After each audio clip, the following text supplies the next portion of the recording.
क्या आप जानते हैं कि अंग्रेजों भारत छोड़ो का नारा देने वाला शख्स एक मुसलमान था। मुंबई में पैदा होने वाले यूसुफ मेहर अली ने ही 1942 में सबसे पहले इस नारे का प्रयोग किया। साइमन गो बैक का नारा भी यूसुफ मेहर अली ने दिया था। मुसलमानों ने भारत की आज़ादी में बड़ी ही क्रांतिकारी भूमिका निभाई। असहयोग आंदोलन की शुरुआत मुसलमानों ने ही की थी। 1920 में खिलाफत आंदोलन के दौरान मोहम्मद अली जौहर और मौलाना अबुल कलाम आजाद ने सबसे पहले अंग्रेजी प्रोडक्ट का बहिष्कार करने की रणनीति बनाई, जिसके बाद ये आंदोलन पूरे देश में फैल गया। असहयोग आंदोलन में मुसलमानों ने बढ़ चढ़ कर हिस्सा लिया।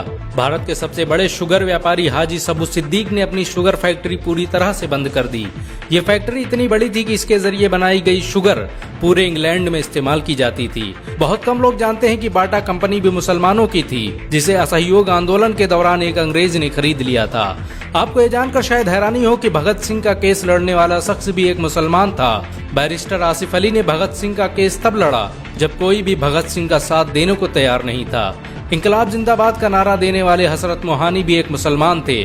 उन्होंने ही भारत की आजादी की रूपरेखा तैयार की थी। इतिहासकारों के मुताबिक 1857 में होने वाले विद्रोह में 50,000 उलमाओं को फांसी दी गई और लाखों मुसलमान सरेआम कत्ल कर दिए गए। 1857 में दिल्ली से लेकर कलकत्ता की रोड पर ऐसा कोई पेड़ नहीं था जिस पर मुस्लिम उलमाओं की लाशें न टंगी हो। मुसलमानों ने ही भारत की आजादी के लिए पहली जंग लड़ी। मैसूर के सुल्तान हैदर अली और उसके बेटी टीपू भारत की आजादी के लिए शहीद होने वाले पहले शासक थे। मशहूर क्रांतिकारी अशफाकुल्लाह खान सबसे कम उम्र में फांसी पाने वाले भारत के पहले व्यक्ति थे। बहुत कम लोग जानते हैं कि जय हिंद का नारा एक मुसलमान आबिद हसन सफानी ने दिया था। ये नारा आज भी भारतीय सेना और शासकीय प्रणाली में सम्मान स्वरूप इस्तेमाल किया जाता है। तिरंगे का निर्माण करने वाली सुरैया तैयब जी भी एक मुसलमान थी। उन्होंने ही भारत के राष्ट्रीय ध्वज को वर्तमान रूप दिया था। कानपुर में पैदा होने वाले अजीमुल्लाह खान ने ही मादरे वतन भारत की जय का नारा दिया था, जिसमें बाद में कुछ सांप्रदायिक लोगों ने माता शब्द को जोड़ दिया। आपको ये जानकर शायद हैरानी हो कि भारत का पहला राष्ट्रीय गीत अजीमुल्लाह खान ने ही लिखा था। बहुत कम लोग जानते हैं कि मौलाना कासिम नानोतवी ने दारुल उलूम देवबंद की स्थापना अंग्रेजों को भारत से निकालने के लिए की थी।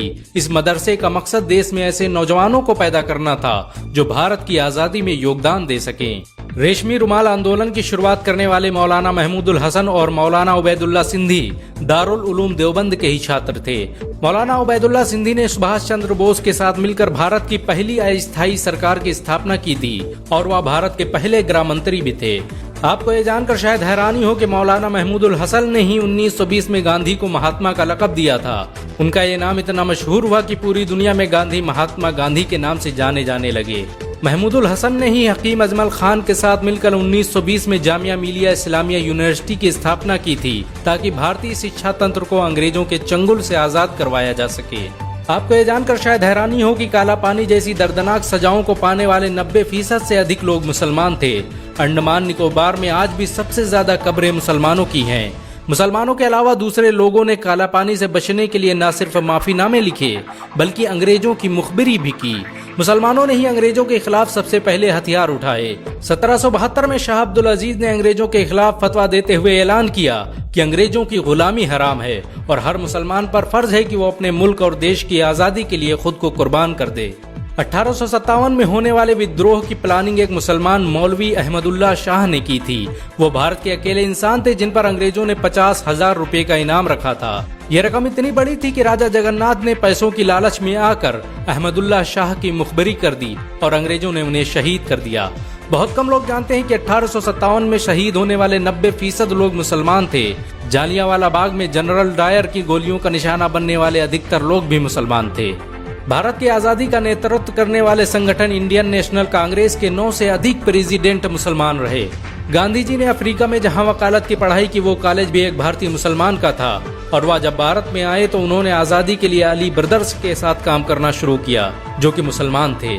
बहुत कम लोग जानते हैं कि 1921 में केरल के मुसलमानों द्वारा अंग्रेजों के खिलाफ लड़ी गई जंग में 3,000 से अधिक मुसलमान शहीद हुए थे और 50,000 मुसलमानों के जेल में कैद कर दिया गया था। ये आंदोलन मोपला मुस्लिम आंदोलन के नाम से जाना जाता है। 1942 में शुरू हुए भारत छोड़ो आंदोलन की रूपरेखा मौलाना अबुल कलाम आजाद ने तैयार की थी। संविधान निर्माता डॉक्टर भीमराव अम्बेडकर को पहचान दिलाने में मुसलमानों का बड़ा योगदान रहा है। 1946 में जब भीमराव अंबेडकर दलित होने की वजह से इलेक्शन हार गए तो बंगाल मुस्लिम लीग ने उन्हें मुस्लिम इलाके से इलेक्शन लड़ने की दावत दी। इस तरह भीमराव अंबेडकर संविधान सभा का हिस्सा बन सके। अगर मुसलमान भीमराव अंबेडकर को इलेक्शन न जिताते तो उन्हें कभी भारत के संविधान को लिखने का मौका न मिलता। भारत की आजादी के लिए सबसे ज्यादा लेख, शायरी, गीत और किताबें मुसलमानों ने ही लिखी। अल्लामा इकबाल के जरिए लिखा गया सारे जहां से अच्छा आज पूरे भारत में गाया जाता है।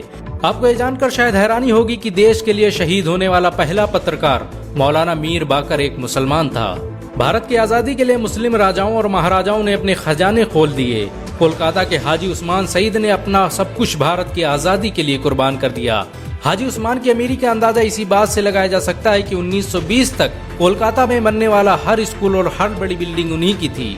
कोलकाता के पहले सुपर स्टोर कैश बाजार की बुनियाद हाजी सईद ने ही रखी थी, लेकिन बाद में उन्होंने अपनी सारी दौलत देश को दान कर दी और खुद एक किराए के घर में रहने लगे।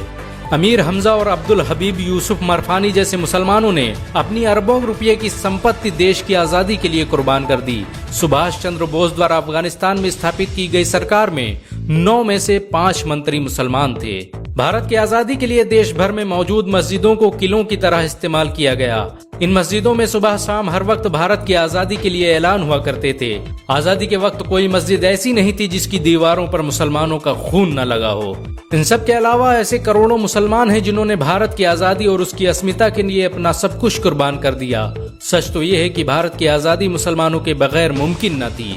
भारत आज भी आजादी के लिए मुसलमानों का एहसानमंद है।